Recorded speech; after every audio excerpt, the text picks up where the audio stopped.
Bienvenidos al podcast del Instituto de Estudios Hispànicos en la Modernidad, de la Universitat de les Illes Balears. Empezamos.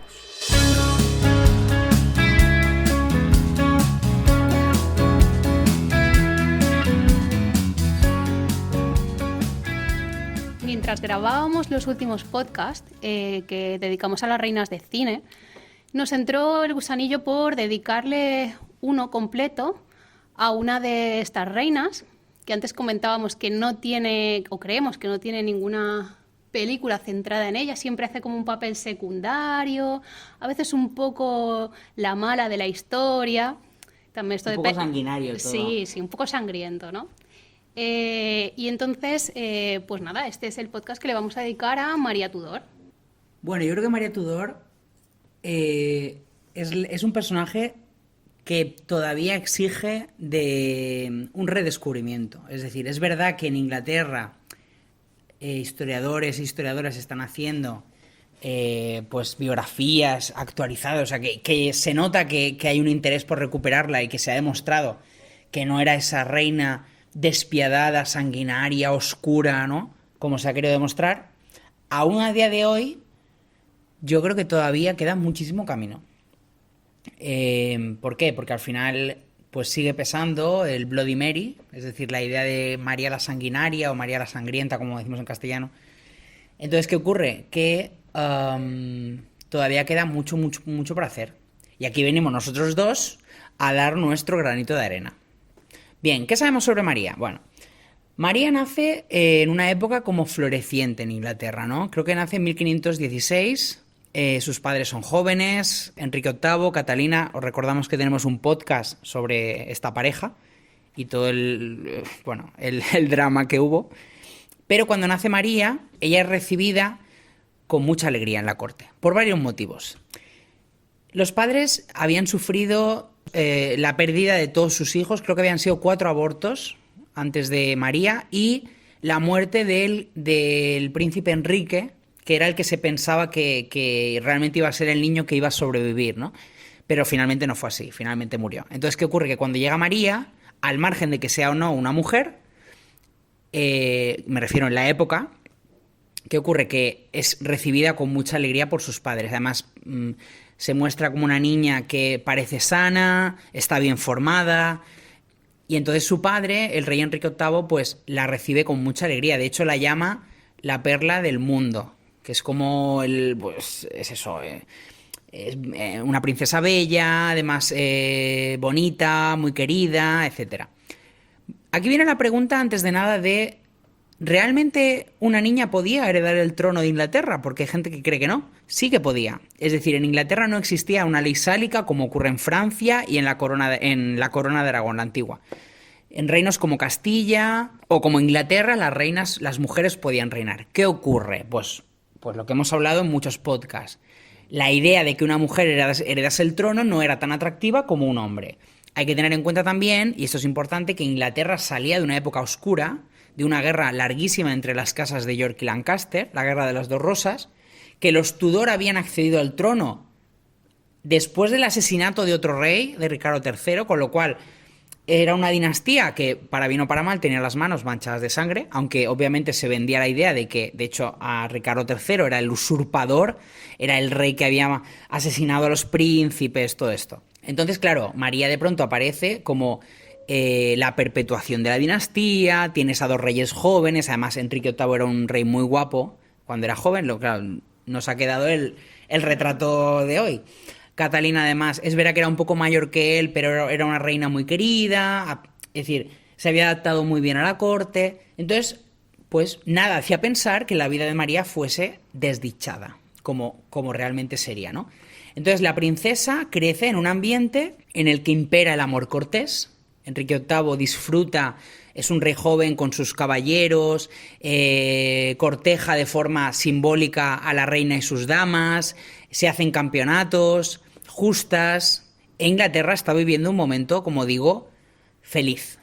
Creo que es un momento, o sea, supuestamente la familia real no había vivido un momento tan feliz. ¿Por qué? Porque Catalina había sufrido pues los abortos, depresiones, y había sido muy complicado. Y ahora de pronto aparece esta niña. Claro, ¿qué piensan los reyes? nos ha sobrevivido una, pueden venir más, porque los reyes son jóvenes.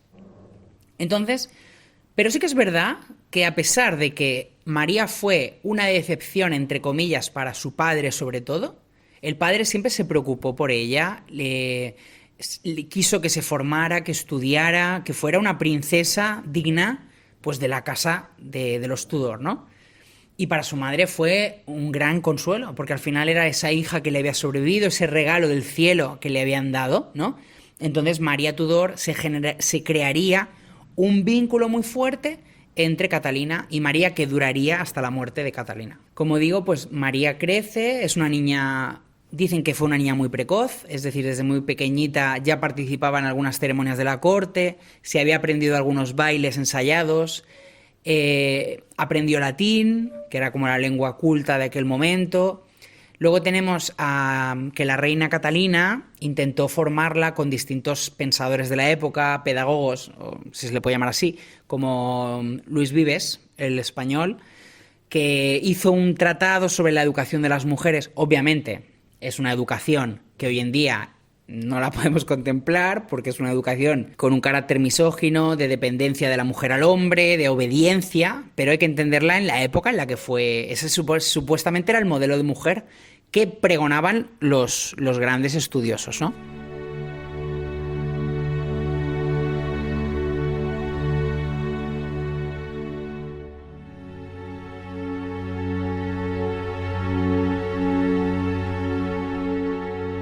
Del bien hablar no tengo tanto cuidado, porque como lo mejor del agua es no tener olor ni sabor, así lo mejor del habla de la doncella es que sea pura y sin ningún artificio. No hable de jerga, ni con soltura varonil, ni mezcle cosas de juramento en lo que dijere. Puesto que diga verdad, bástele. Antiguo decir es muy común, que cual es la vida, tal es la palabra. En la boca del hombre está su vida y su muerte. Vosotras, vírgenes, vosotras mujeres, todas imitad a la gloriosísima Virgen, que es de pocas palabras, mas es de grande y milagroso saber. Con ese, quien quiera que sea, te casaste. Y ya que te lo dio Dios y la Iglesia y tus padres por compañero, por marido y por señor, le debes sufrir, pues no le debes huir. Debes amarle, acatarle, estimarle, y si no por él, a lo menos por los que te lo encomendaron y por la fe que diste de sí hacerlo.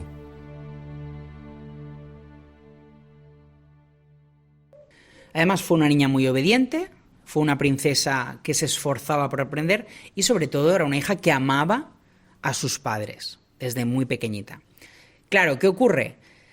Que mientras ella crece en esa corte feliz, rodeada de amor, de cariño por sus padres, la situación familiar se va deteriorando poco a poco. En primer lugar, Enrique VIII cada vez está más decepcionado porque ve que su mujer no está cumpliendo, porque hay que tener en cuenta que la culpa de esos abortos muchas veces se achacaba a las mujeres. Hay que tener en cuenta que el rey es infiel a su mujer, es decir, él la engaña con diferentes personajes, con diferentes miembros de la corte, mujeres, tiene hijos bastardos, de hecho tiene un hijo que creo que se llamaba Enrique Fitzroy, me parece. Claro, esos hijos bastardos oficialmente no podían ser un peligro, pero claro, es que piensa que los Tudor ya llegaron de una forma un poco fraudulenta, entonces la idea de que un hijo bastardo pudiera heredar el trono, aunque no tenía mucho peso, pues era un peligro constante. De hecho, Enrique acepta a su hijo, lo reconoce como hijo natural, le ofrece títulos, le da... Entonces, claro, para Catalina es un golpe mazazo, porque claro, es en plan, está reconociendo pues el adulterio, ¿no? Entonces, claro, Catalina se esfuerza en que María siga aprendiendo, se siga formando, porque la heredera es María. Esto es importante. La heredera hasta ese momento es María. Claro, en la corte, como digo, el matrimonio se va deteriorando. Cada vez Enrique y Catalina están más separados. Enrique empieza cada vez le perturba la idea de haberse casado un poco con la mujer de su hermano, porque Catalina estuvo casada con el hermano mayor de Enrique, Arturo, que vivió muy poco. Entonces empieza como a comerse la cabeza, en plan, pero realmente esto está bien, esto está mal, Dios me está castigando, se en paranoia total. Y es ahí entonces cuando llega el gran problema. ¿Pero es en paranoia de verdad? ¿O es una paranoia que le sirve para lo que él quiere conseguir? Esto es una buena pregunta. Eso es una buena... Realmente, pero esto es que podemos tirar más lejos. Es decir, realmente toda esa reforma que monta para... ¿Realmente es porque él se consideraba anglicano? ¿Fue una excusa que él utilizó para divorciarse? Es que Enrique era un tío complicado. Sí. Claro, puede ser que a lo mejor, y tiene sentido, él utilizase... O exagerase. Exacto. ese La excusa de es que tú eras la mujer de mi hermano porque le faltaban argumentos. Porque divorciarse de una reina, que además Catalina de Aragón era la tía del emperador Carlos V, con lo cual estaba muy bien relacionada. Es decir, Carlos V era el hombre, uno de los hombres más poderosos de Europa. Era complicado. Por lo menos empieza a haber pequeñas dudas.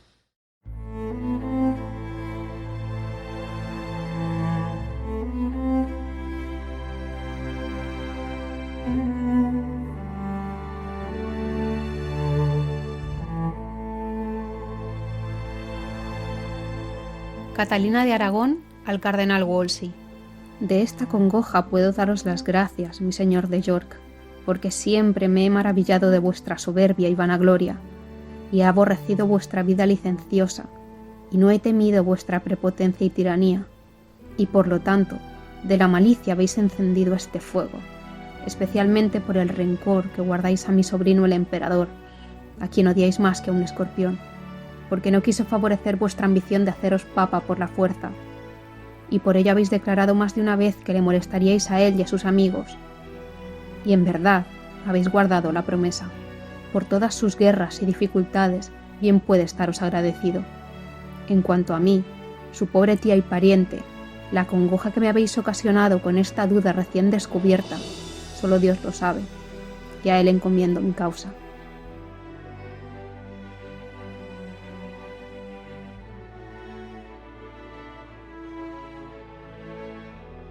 Y es ahí cuando empieza a aparecer otro personaje del que hablaremos después, que es Ana Bolena. Luego hablaremos de la famosa Ana Bolena. Pero por el momento, volviendo a María, una cuestión importante desde que es pequeña es el matrimonio.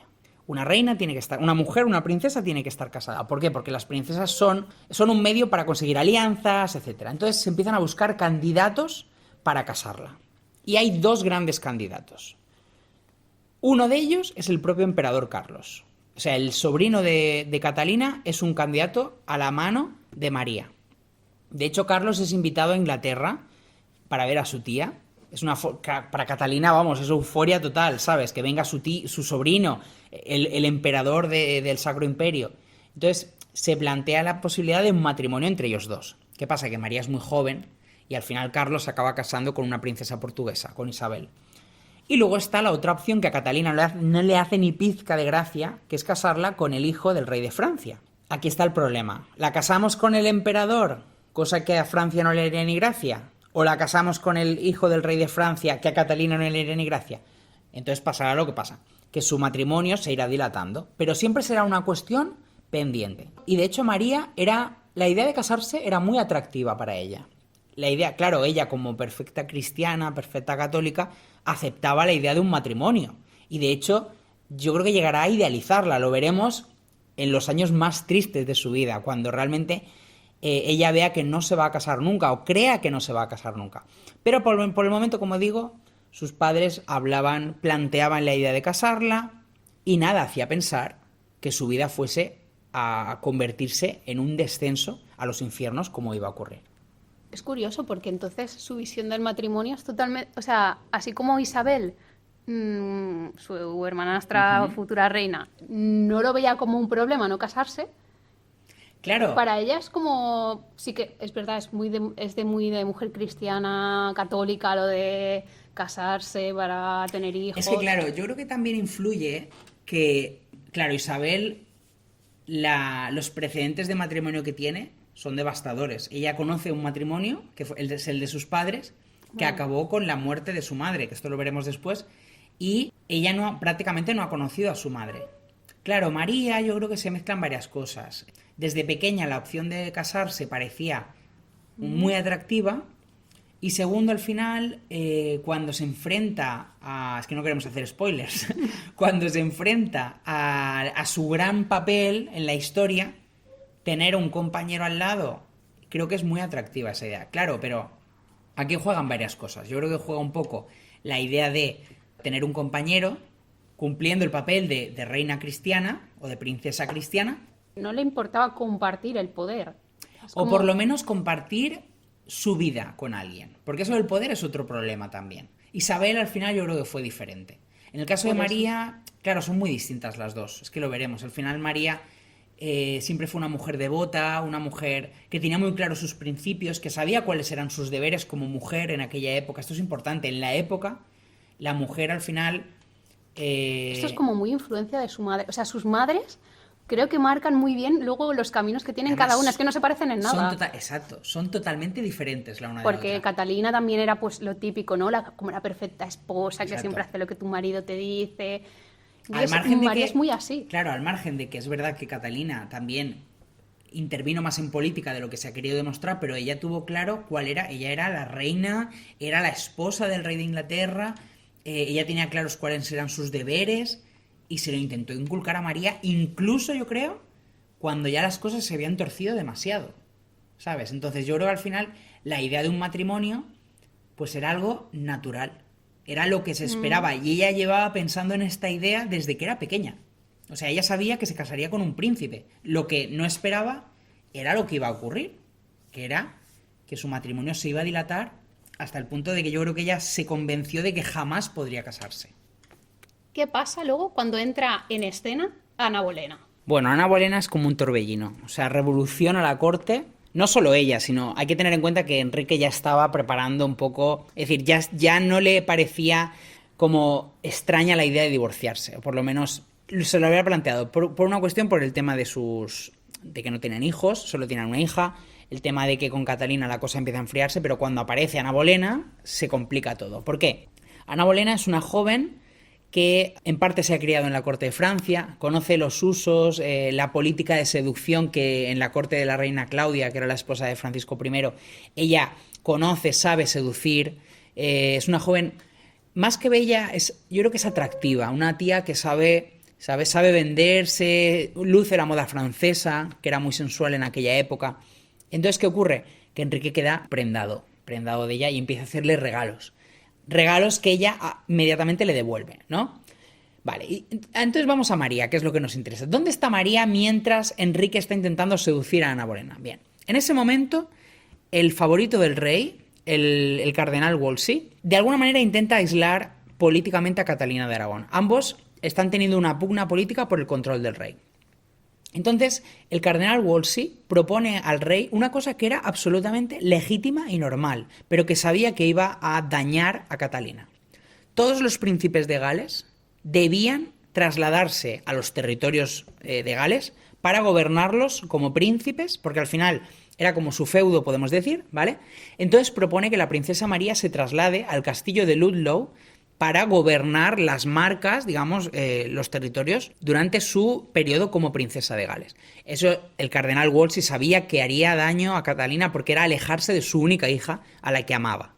Pero finalmente Enrique está de acuerdo, lo cual demuestra que al final él está respetando la tradición de los herederos al trono, con lo cual estaba pensando que María podía... Claro, es decir, en este momento todo indica que María es la heredera. Es decir, ella va a heredar el trono cuando su padre muera. Entonces envían a María al castillo de Ludlow y desde ahí ella gobierna como princesa de Gales, instala su corte allí. Mientras ella está en Ludlow es cuando se desata el gran cataclismo que supone lo que se llamará el cisma entre el divorcio entre Catalina y Enrique VIII. Enrique cada vez está más obsesionado con la idea de seducir a Ana Bolena y Ana Bolena cada vez está presionando más al rey para que se divorcie de la reina y se case con ella. Aquí uno puede debatir, ¿realmente se quiso divorciar porque Catalina no le daba hijos? ¿Realmente se quiso divorciar porque quería casarse con Ana Bolena? No lo sabemos. Lo importante es que Enrique empieza a buscar argumentos para divorciarse de su mujer, entre ellos los que tú has dicho. Es decir, es que fue la esposa de mi hermano, esto en teoría va en contra de la Biblia. Bueno, Se organiza una pantomima, un juicio, en el que nadie esperaba que Catalina actuara con ese plante, ¿no? Con esa dignidad que tiene, y los dejase a todos. De hecho, ella llega y dice: a mí no me va a juzgar ni Dios. Y literalmente. La esposa obediente aquí Se rompe. Se cierra el chiringuito. Se rompe. Ella llega y lo primero que dice, llega y dice: a mí este tribunal no tiene ninguna jurisdicción sobre mí. Y se pira. Para decir: ole tú, ole tú.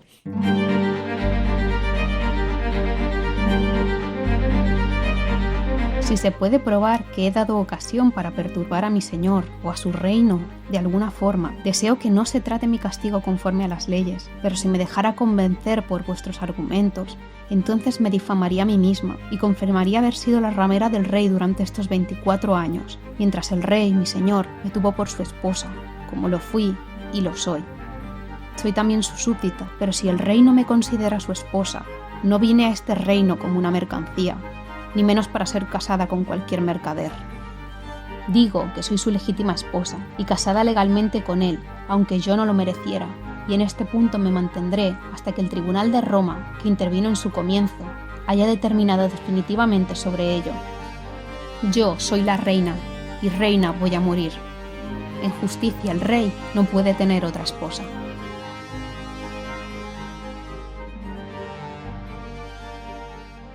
A pesar de todo, Enrique VIII sigue presiona al Papa de Roma para que, claro, el Papa Clemente VII es que es la tía del emperador, ¿sabes? Y Clemente con el emperador no se lleva muy bien, entonces Clemente intenta dilatar, envía un nuncio para que intente reconciliar a los reyes, pero no hay manera. Es ahí cuando surge la idea de construir una iglesia. O sea, es que es heavy, ¿eh? En plan, ¿tú no me das lo que yo quiero? Pues me saco de la manga una iglesia protestante. O sea, en el momento en el que Europa está viviendo el cisma religioso más importante desde hacía siglos, está viéndose que aparecen iglesias como la iglesia luterana, el calvinismo, las guerras de religión en diferentes...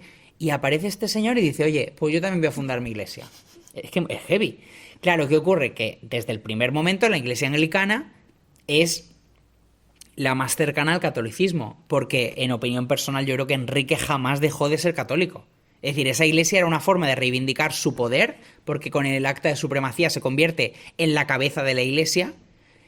Luego, despojando a los monasterios, es que las arcas de la corona es que se triplican, y aparte de todo, consigue su divorcio. Consigue divorciarse de Catalina de Aragón, a la que la pobre mujer no puede hacer nada, es decir, al final se la somete, se la saca de palacio, se la envía a una casa rural.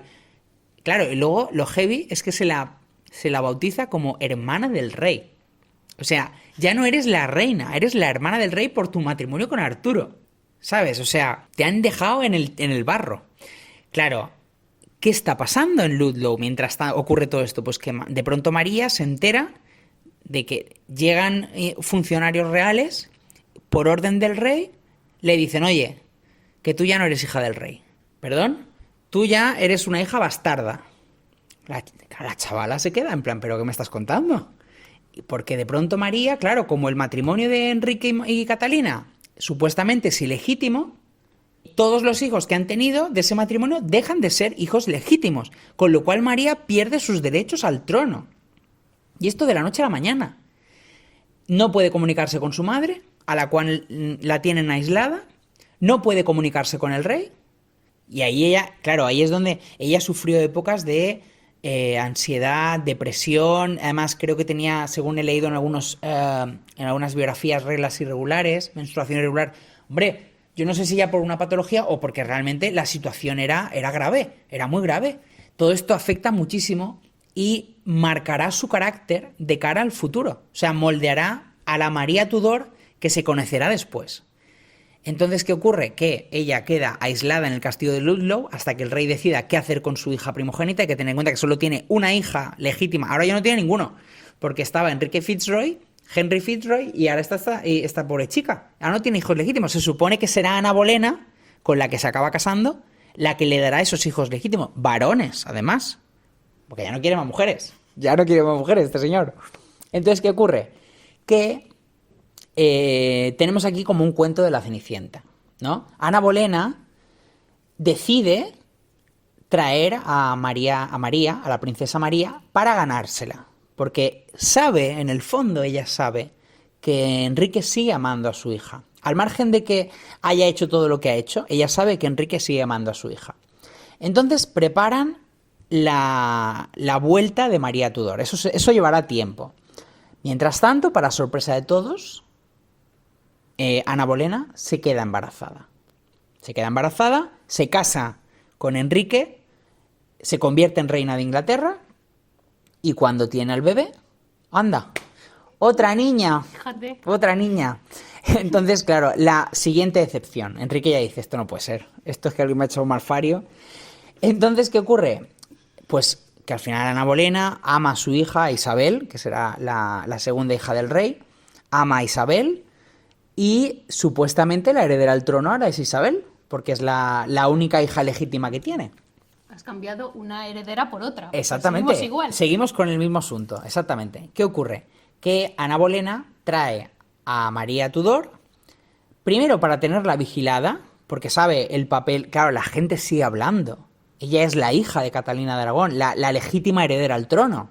Los círculos contrarios al divorcio se apoyan en esta niña, en esta joven, mejor dicho. Entonces, María Tudor llega a la corte inglesa y Ana Bolena ordena, porque claro, lo que le pide Enrique VIII a su hija es que si acepta el matrimonio, si acepta que su madre no ha sido nunca esposa del rey, le devolverá todos sus privilegios.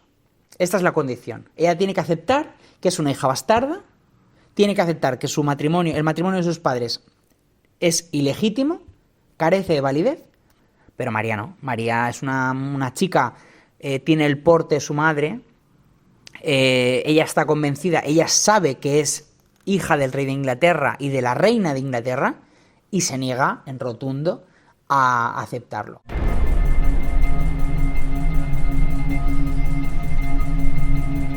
A vuestra edad y con vuestra experiencia del mundo os esclavizasteis por vuestra pasión hacia una joven. Pero ella no os aceptaría menos que rechazarais a vuestra esposa, cuyo lugar deseaba ocupar. Muy modesta esta mujer que no quería ser vuestra amante, no, quería ser vuestra esposa. Si no, de nadie. Había aprendido por el ejemplo de su hermana cuán pronto os cansabais de vuestras amantes y resolvió sobrepasar a su hermana. Ahora, ¿qué clase de persona habéis puesto en lugar de vuestra divorciada esposa? ¿No es la hermana de la que primero violasteis y durante largo tiempo mantuvisteis como concubina? Ella es ciertamente. ¿Cómo es entonces que os causa horror un matrimonio ilícito? Sois ignorante de la ley que prohíbe no menos el matrimonio de una con la que fuisteis una sola carne, que con una que fue una sola carne con vuestro hermano.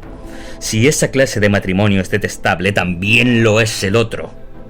¿Qué habéis hecho durante estos 3 años más que procurar todo lo posible para robar a vuestra propia hija, que durante 20 años ha sido reconocida como vuestra heredera, de sus derechos, y hacerla parecer como una bastarda?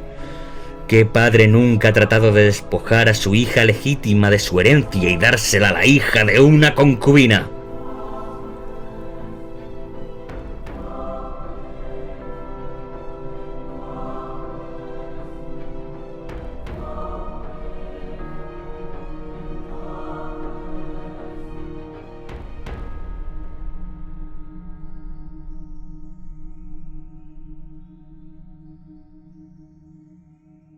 ¿Qué ocurre? Que empieza el maltrato contra ella. Ana Bolena la quieren en su corte y se asegura de que la maltraten, de que la traten mal, que es de tal, un guantazo. Claro, o sea, es que hablamos de, sí, maltrato físico y maltrato psicológico. Es decir, luego la ponen en la peor habitación con corrientes de aire, le dan las peores raciones de comida, no le permiten acercarse a la princesa Isabel.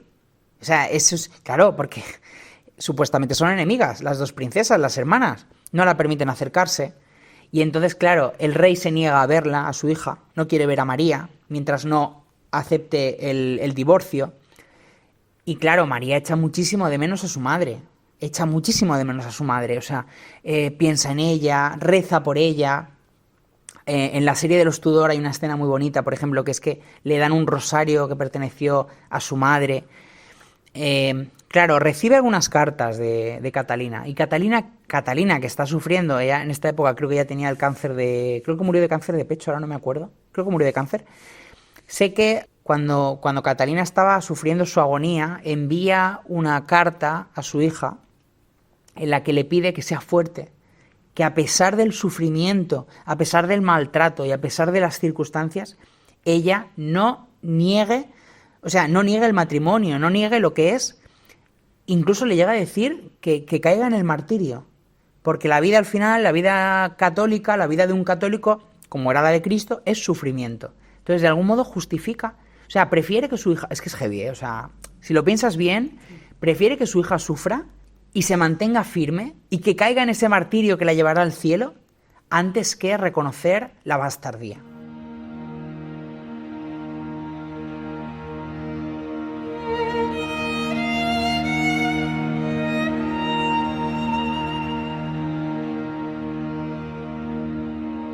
Hija, hoy he oído tales cosas que percibo ha llegado el tiempo en que Dios Todopoderoso te probará, de lo que mucho me alegro, porque sé que te trata con mucho amor.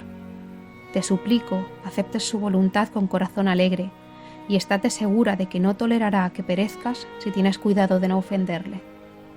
Te ruego, mi buena hija, que te ofrezcas a él. Cuando lleguen las congojas, acude al sacramento de la penitencia, purifícate primero, cuida de guardar sus mandamientos tan bien como su gracia te lo permita, porque así estarás bien armada. Y si esa señora, Ana Bolena, se acerca a ti, como dicen, si te trae una carta del rey, estoy segura de que esta carta te ordenará lo que tengas que hacer. Contesta con pocas palabras, obedece al rey, tu padre, en todo, salvo en ofender a Dios y salvar tu alma, y no discutas más. Sin embargo, no seas precipitada en dar tu palabra, porque la palabra, una vez dada, tienes que guardarla aunque resulte dura y perjudicial para ti. La palabra de los príncipes es su garantía. No escatimes tus oraciones ni ninguna obligación que le debas a Dios. Él es el primero, el rey después, pero solo después de Dios. Tu amante madre, Catalina la Reina.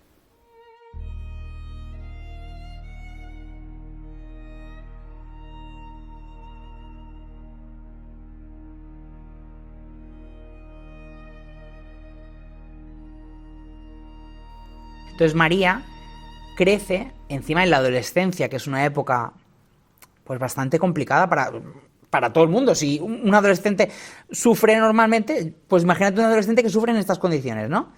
¿Y qué ocurre? Pues que ahí se forja el carácter de María. El carácter, la idea del sufrimiento, la idea de la fortaleza personal, de refugiarse en la religión. Al final, esta etapa no dura demasiado, porque Ana Bolena no cumple lo que supuestamente ha prometido.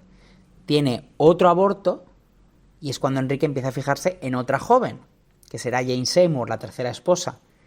Al final, el carácter de Ana Bolena, su incapacidad para moldarse a los caprichos de un rey, que es un tirano, porque es que me sabe mal, pero Enrique VIII era un déspota. Esto lleva a que finalmente los círculos de la corte contrarios a Ana Bolena conspiren y convenzan al rey de que su segunda mujer es un peligro. Hay que decir que mientras todo esto ocurre, Catalina de Aragón finalmente fallece tras una terrible agonía, un sufrimiento. Ella sigue diciendo que es la reina de Inglaterra, nunca aceptará ser la hermana del rey y finalmente muere. Claro, María no podrá despedirse de ella, no podrá ver a su madre en sus últimas horas, y eso yo creo que lo llevará de por vida.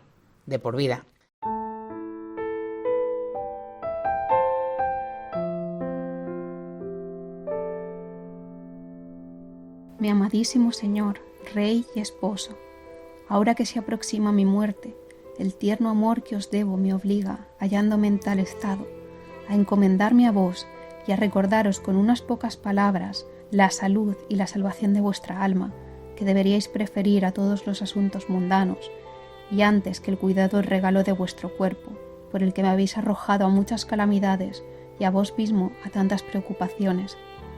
Por mi parte, todos lo perdono y deseo, pidiéndoselo a Dios devotamente, que Él también os perdone. Por lo demás, os encomiendo a nuestra hija María, suplicando seáis un buen padre para ella, como siempre lo he deseado.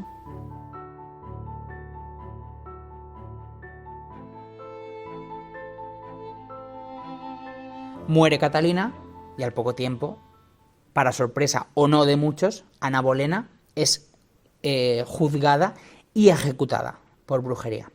Aparece una tercera esposa, Jane Seymour, católica, que lo primero que hará será intentar mejorar la situación, no solo de María y de Isabel, porque ahora, claro, ahora tenemos dos niñas bastardas. Tenemos que María lo es, pero es que Isabel ahora también lo es. Esto era un escándalo, es que esto era terrible.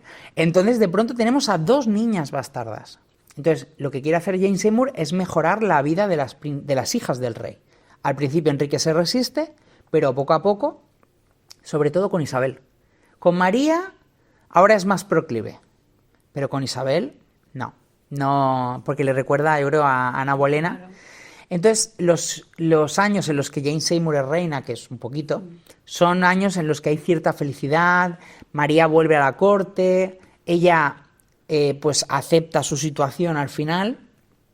¿Y qué ocurre? Que Jane Seymour le da a Enrique lo que tanto ansiaba, que era un hijo varón. Será el primer hijo legítimo, Eduardo, que será muy importante en la vida de María, como veremos.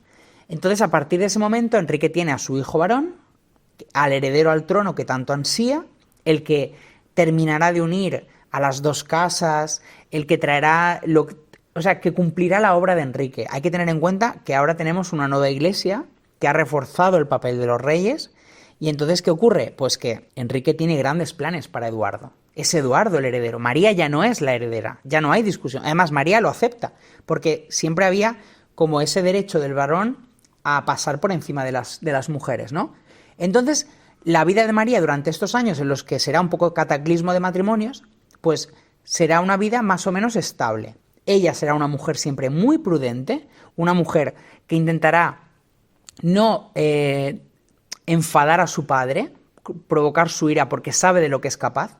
Ella será una mujer que se refugie en la religión, tendrá su círculo de damas pues virtuosas, católicas, obviamente, y ella se dedica, como digo, a ejercer su papel de princesa de Inglaterra, no princesa de Gales en este caso. Mientras el tiempo pasa, la nueva iglesia de Inglaterra, la iglesia anglicana, está sufriendo vaivenes. Tenemos a los círculos más radicales de la corte, aquellos que apoyaban el matrimonio de Ana Bolena, como Thomas Cranmer, que es el arzobispo de Canterbury, que es uno de los grandes adalides, digamos, de esta reforma religiosa, que quieren que la reforma siga. Quieren erradicar todo atisbo de catolicismo, acabar con las órdenes religiosas, destruir las imágenes, implantar la reforma de ojos, viniendo de Lutero, ¿no? Luego hay otro círculo, que es el círculo católico, que no ha dejado de serlo nunca. ¿Y quién es su estrella?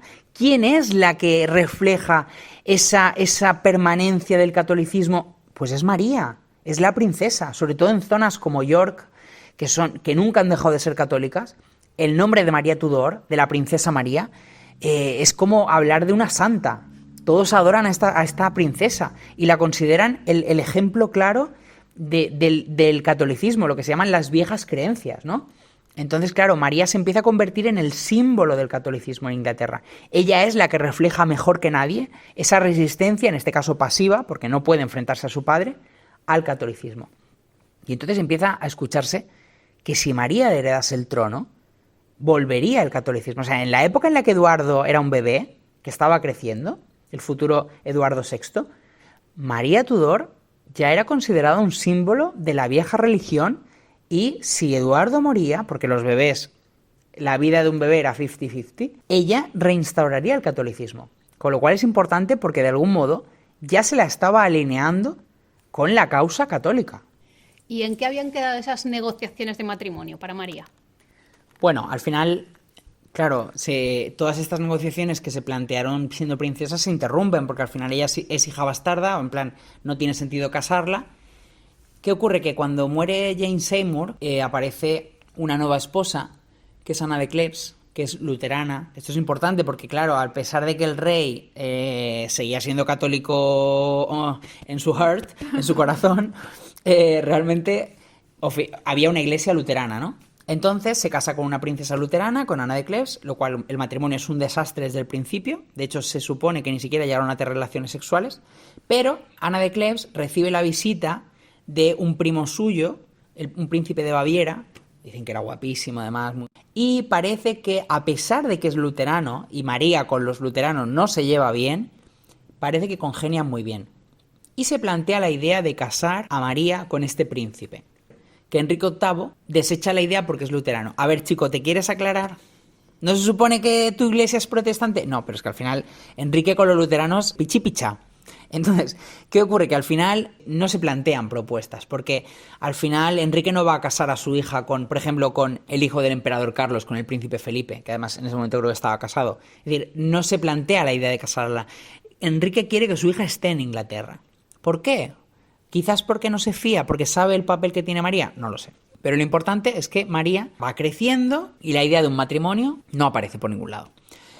Llegamos finalmente a los últimos matrimonios del rey, en los cuales María ya es una joven a la cual se la identifica con el catolicismo. Todos saben que ella profesa la religión católica en privado, ella tiene su propio oratorio, su propio sacerdote, y el rey permite esas... Porque de hecho es que Enrique VIII, conforme se hace mayor, cada vez rechaza más el radicalismo religioso. O sea, cada vez se enfrenta más a la idea de estos círculos extremistas que comulgan con el luteranismo, ¿no? Con la iglesia protestante. Es que al final el rey cada vez se vuelve más católico, o es que nunca ha dejado de serlo, realmente. La cuestión es, ¿qué ocurrirá en Inglaterra cuando Enrique VIII muera? Es decir, este titán que lo ha tenido todo tan bien atado, todo tan bien sujeto, ¿qué va a ocurrir? ¿Por qué? Porque al final, ahora Enrique VIII tiene 3 hijos. Tiene a María Tudor, que es adolescente, y en secreto católica. Bueno, en secreto a voces católica. Isabel, que es la más perjudicada. ¿Por qué? Porque ella sigue siendo una niña bastarda. Al padre le sigue recordando a esa... Creo que Ana Bolena fue como el gran trauma de Enrique VIII, porque a pesar de que, o sea, lo cruel que fue con ella y que la justició y tal, lo dejó marcado. Y luego está Eduardo el pequeño, que es un bebé. Bueno, un bebé es un niño, ahora ya no es un bebé, pero es un niño pequeño. Él heredará el trono, pero todos saben que él no va a poder reinar. Y aquí viene el peligro, que es la idea de una regencia. Las regencias era lo peor de lo peor de lo peor de lo peor. Es decir, ¿por qué? Porque obligaba a personas que no eran muchas veces miembros de la familia real a dirigir. Lo ideal hubiera sido que reinara o sea, que gobernara la madre. Pero Jane Seymour había muerto en el parto. La última esposa, Catherine Parr, ya estaba siendo mal vista a los ojos del rey por sus ideas de de anglicanismo más radical. Que Enrique se enfrenta a la idea de una regencia y no sabe qué es lo que va a ocurrir. Pues al final lo más lógico, que los familiares del príncipe, los Seymour, son los que al final han obtenido mayores puestos de gobierno. Esto es normal. Cuando nace un nuevo príncipe, la familia de alrededor, en su momento fueron los Bolena cuando nació Isabel, y ahora son los Seymour porque Eduardo es el heredero. El hermano de Jane Seymour, Edward Seymour, se convierte en el hombre fuerte de la monarquía. Él y otros personajes importantes que formaron parte del gobierno en los últimos años de Enrique VIII. Finalmente, Enrique muere y instaura una regencia, se nombra a lo que se llama un Lord Protector, que es el too much, ¿no? Es el que manda, que será en este caso Edward Seymour, acompañado por otros ministros. Esta será, creo yo, una de las épocas más difíciles en la vida de María Tudor. O sea, lo que es el reinado de Eduardo VI, que realmente fue una regencia, es la época más complicada de la princesa María.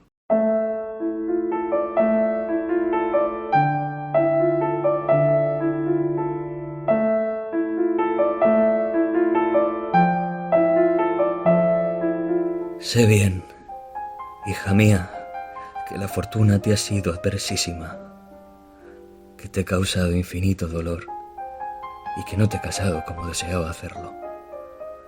Esto fue, sin embargo, según la voluntad de Dios o del desgraciado estado de mis asuntos o por tu mala suerte. Pero te ruego lo tomes a bien y prométeme ser una buena y amorosa madre para tu hermano, a quien dejaré desvalido en su niñez.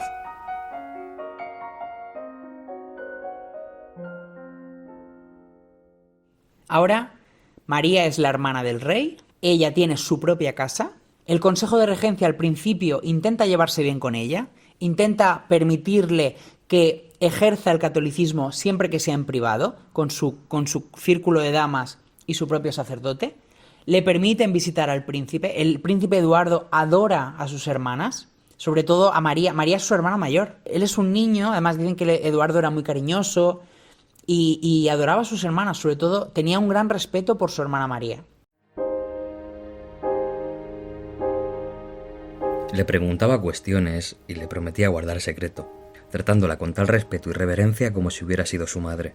Y ella, a su vez, discretamente le avisaba de algunas cosas que le concernían a él y de otras que le tocaban a ella, mostrando en todo gran afecto y cuidado.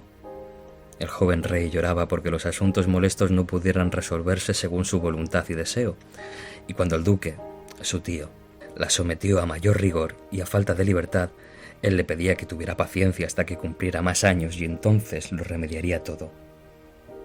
Cuando ella se despedía, él parecía dolerse de su partida y la besaba y pedía que le trajeran alguna joya para regalársela y se quejaba de que no se la hubieran dado mejor, lo cual fue notado por sus tutores y se dio orden de que se escasearan las visitas, alegando que dejaban al rey triste y melancólico. En esta época ocurren dos cosas. Una de ellas es que los círculos del anglicanismo más radical, dirigidos por el arzobispo de Canterbury, Thomas Cranmer, desatan, o sea, radicalizan toda esa reforma que venía dándose desde el divorcio de Enrique VIII. Ahora se llega a un punto de que Inglaterra será realmente un país protestante en todos los sentidos. Y se permiten algunas leyes que fueron condenadas por el propio Enrique. Matrimonio de sacerdotes. Luego el tema de las ceremonias se simplifica, los sacramentos se simplifican al mínimo, se destruyen todas las imágenes, lo que queda de las abadías desaparece. Y obviamente ahora cualquier atisbo de catolicismo es perseguido. Aquellos que profesan las viejas tradiciones, las leyes antiguas de religiosas, son perseguidos y condenados. Si alguna clase de párroco, vicario o cualquier otro ministro, tras la dicha fiesta de Pentecostés próxima, rehúsa practicar la dicha oración común o administrar los sacramentos en tal catedral o parroquia u otros lugares en que debiera practicarlos, o mantiene voluntariamente y obstinadamente en las mismas cualquier otro rito, ceremonia, orden o manera de misa, pública o privada, será por ello legalmente convicto según las leyes de este reino con el veredicto de 12 hombres. Perderá y empeñará a su Alteza Real, a sus herederos y sucesores por esta primera ofensa la ganancia de sus beneficios espirituales o promociones, y la misma persona, así convicta por esta misma ofensa, sufrirá prisión durante 6 meses sin fianza. Por la segunda ofensa, prisión durante 1 año entero. Por la tercera ofensa, prisión perpetua.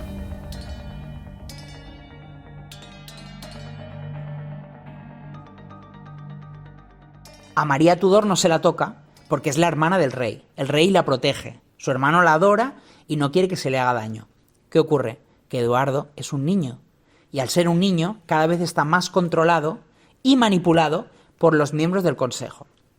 Entre ellos habrá un personaje importantísimo en la vida de María Tudor, que será John Dudley. John Dudley era miembro del Consejo Real en época de Enrique VIII y se convertirá en duque de Northumberland, uno de los hombres más poderosos del reino, hasta el punto de que él y sus aliados orquestarán una conspiración, acabarán con el Lord Protector, con Edward Seymour, y se hará él con el control del niño. Es decir, el duque de Northumberland acabará con el propio tío del rey, se convertirá en Lord Protector y él se hará con el control no solo de la regencia, sino de esa reforma protestante que se está implantando. Tiene el apoyo del arzobispo de Canterbury, de Thomas Cranmer, y ahora no hay nadie que le pare. O sí, puede que esa joven princesa, María Tudor, sea el mayor freno para sus ambiciones políticas y religiosas. ¿Por qué? Porque Eduardo no tiene hijos, es un niño, es un joven. La heredera al trono, según el testamento de Enrique, es María. Se establece por orden de testamento Eduardo, María, Isabel y después otros. Pero tienen que pasar por estas tres. Y María es la heredera, Eduardo la adora. Entonces es cuando se empieza cada vez a dificultar a la princesa su vida, a poner trabas y a conseguir separarla de su propio hermano. Es decir, empieza una especie de misión para acabar e incluso destruir a María Tudor. Hay que tener en cuenta que mientras todo esto está ocurriendo, en Europa, las monarquías católicas miran hacia esa princesa. El emperador Carlos está vigilando a María. De hecho, se preparan incluso planes de fuga para sacar a la princesa de Inglaterra, porque se teme que puedan asesinarla, porque, claro, todo el mundo sabe que ella profesa el catolicismo.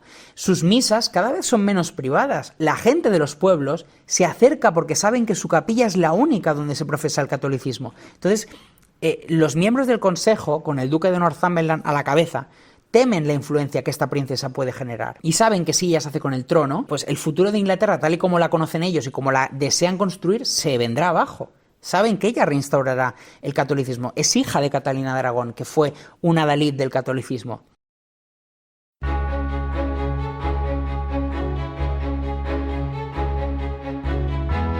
Lady María, mi hermana, vino a verme a Westminster, donde tras los saludos fue llamada a una cámara con mi consejo, donde se le declaró cuánto tiempo yo había tolerado sumisa contra mi voluntad con la esperanza de una reconciliación, y cómo, no habiendo esperanza ahora, por lo que he percibido en sus cartas, si yo no viese una pronta enmienda, no lo toleraría.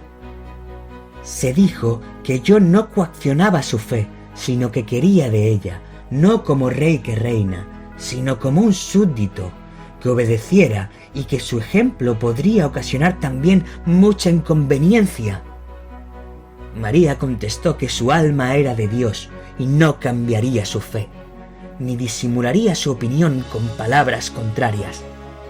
En el último recurso solo hay dos cosas, alma y cuerpo. Mi alma se le ofrezco a Dios y mi cuerpo al servicio de vuestra majestad, y podéis, si os pareciera bien, quitarme la vida antes que la antigua religión, en la que deseo vivir y morir.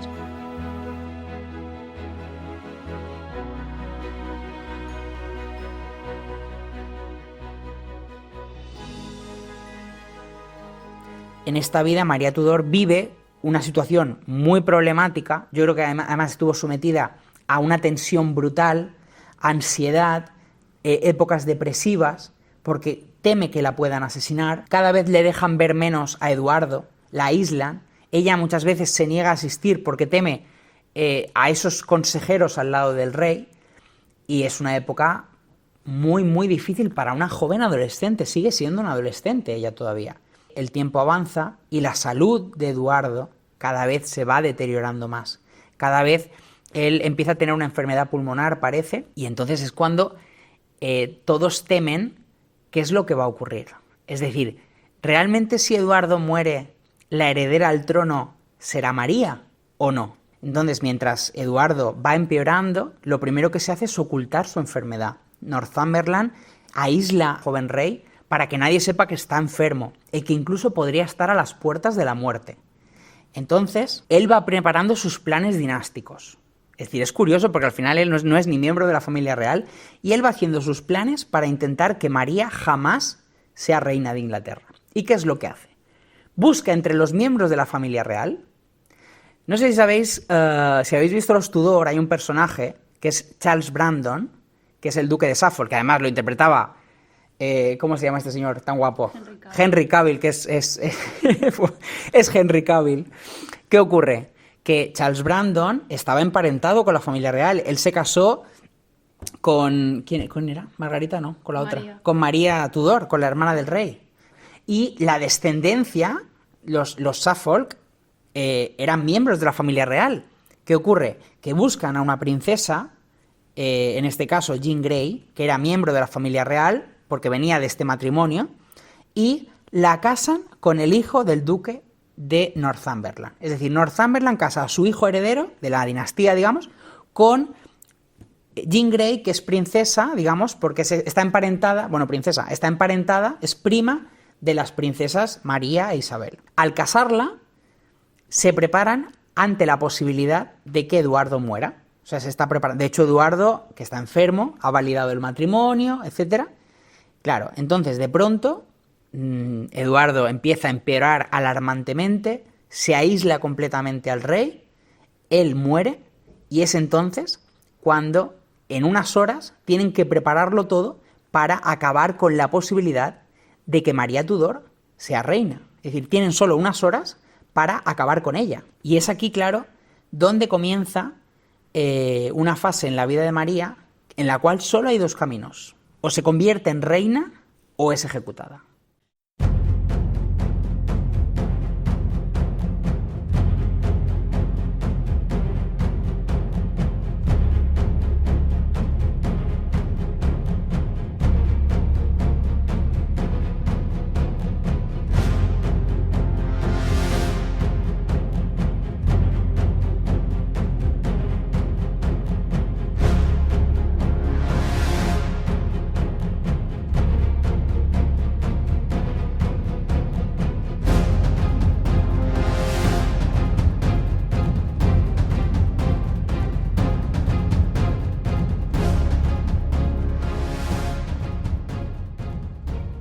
¿Cómo reaccionará María a la muerte de Eduardo? María al final llevaba tiempo sin ver a Eduardo porque lo habían aislado. Ella sabía que se estaba, es decir, que iba a tener problemas, aunque ella sabía que era la heredera, ella sabía que iba a tener problemas para poder reclamar el trono que supuestamente le correspondía por derecho según el testamento de su padre.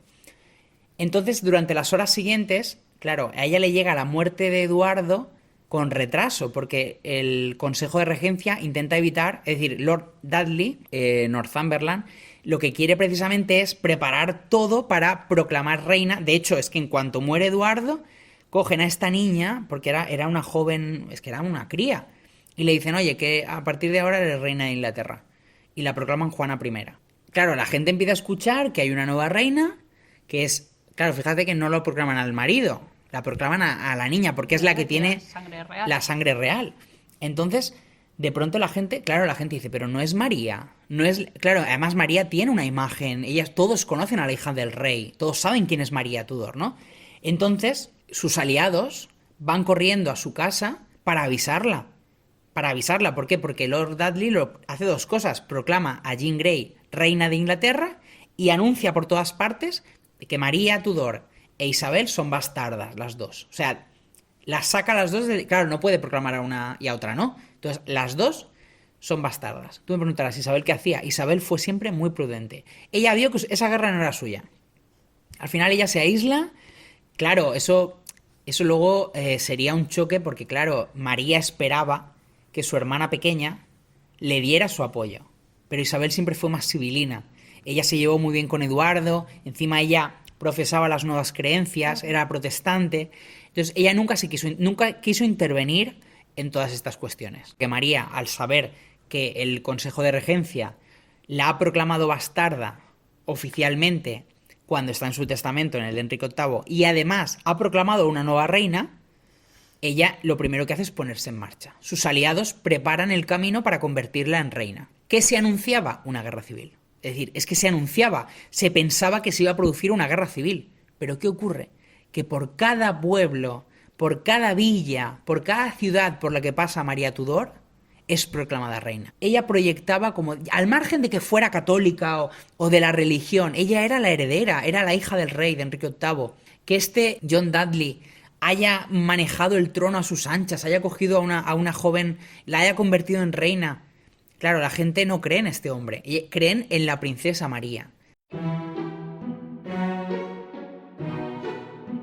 Nosotros, vuestros humildísimos, fidelísimos y obedientísimos vasallos, habiendo siempre a Dios tomamos por testigo, permanecido auténticos y humildes súbditos de vuestra Alteza en nuestros corazones, después de la muerte de nuestro difunto soberano, señor y dueño, el hermano de vuestra Alteza, a quien Dios perdone, y viendo que hasta ahora no había posibilidad de expresar nuestra determinación sobre ellos sin gran destrucción y baño de sangre, tanto de nosotros nosotros como de otros hasta este tiempo. Este día hemos proclamado en vuestra ciudad de Londres que vuestra majestad es nuestra auténtica soberana y reina, y humildísimamente suplicando a vuestra majestad que perdone y remita nuestras transgresiones anteriores y lo más benignamente acepte nuestra intención, que ha sido siempre de servir a vuestra alteza verdaderamente.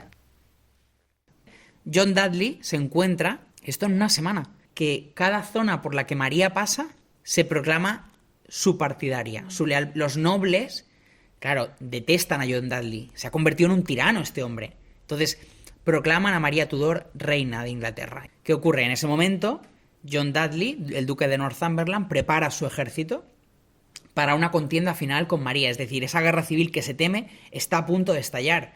Hay que pensar, los círculos de Dudley, Thomas Cranmer, el arzobispo de Canterbury, temen la idea de que María se convierta en reina, porque saben que va a destruir la gran obra de todos estos personajes. Entonces, Cranmer es el primero que dice que hay que acabar con ella, que hay que derrocarla, encerrarla en la torre de Londres y mantener a Jean Grey en el trono, porque será pues Reina títere. un títere. Cuando los dos ejércitos están prácticamente frente a frente, no hay batalla. No hay batalla. ¿Por qué? Porque al final el ejército de Dudley colapsa. Es decir, se proclaman fieles a María Tudor. Dudley finalmente se rinde, el propio Northumberland proclama el reinado de María Tudor, porque no le queda otra, obviamente es arrestado por traición, y María Tudor parte en su camino hacia Londres, donde recordemos que hay una niña, hay una joven que ha sido proclamada reina, que fue, creo que la reina de los 9 días, porque duró su reinado 9 días. Claro, al final fue pues un juguete, un peón en manos de otros, ¿no? Claro, aquí ha habido cierta polémica, porque obviamente Jean Grey será ejecutada, pero hay historiadores, sobre todo más actuales, que están convencidos de que María Tudor intentó evitar el ajusticiamiento, intentó evitar la ejecución de Jean Grey, que ha sido la propaganda anticatólica la que convierte a Jean Grey en una mártir tal. Al final parece que Jean Grey se negaba a retractarse y a jurar, porque a esta niña lloró, le habían comido la cabeza, le habían comido el coco, y es que al final la abandonan todo. Northumberland lo que quiere ya al final es se rinde, y entonces claro, esta niña al final pues es una niña que va sin dirección, yo creo. Si el reinado de los Tudor se inicia con la ejecución, con el asesinato o ajusticiamiento de Ricardo III, el reinado de María Tudor empieza con la ejecución de esta niña que al final marca, tiñe de sangre ese reinado. Pero lo importante es que el reinado de María Tudor nacía con grandes esperanzas y con grandes inquietudes. Nadie sabía qué iba a ocurrir, nadie sabía cuáles eran los grandes planes de esta princesa que tenía todo el derecho del mundo a estar resentida porque habían intentado destruirla, pero si de algo nadie dudaba era de que esta reina iba a devolver el catolicismo a Inglaterra.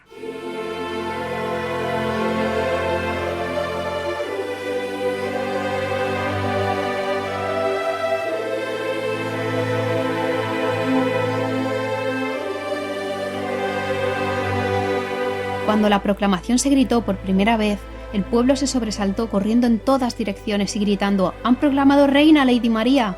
Poco después, la noticia había llegado a todos los barrios de la ciudad y se expandió por los alrededores creando asombro al principio, porque hablar a favor de María se castigaba con la muerte, y luego una explosión loca de alborozo, mayor que ninguna recordada.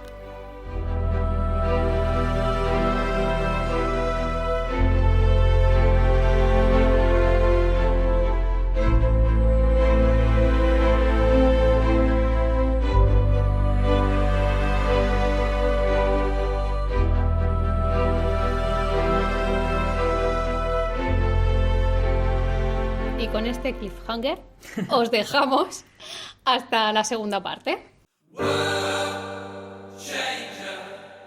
Volveremos pronto para saber qué pasaría con ese reinado de María Tudor y por supuesto os esperamos a todos vosotros.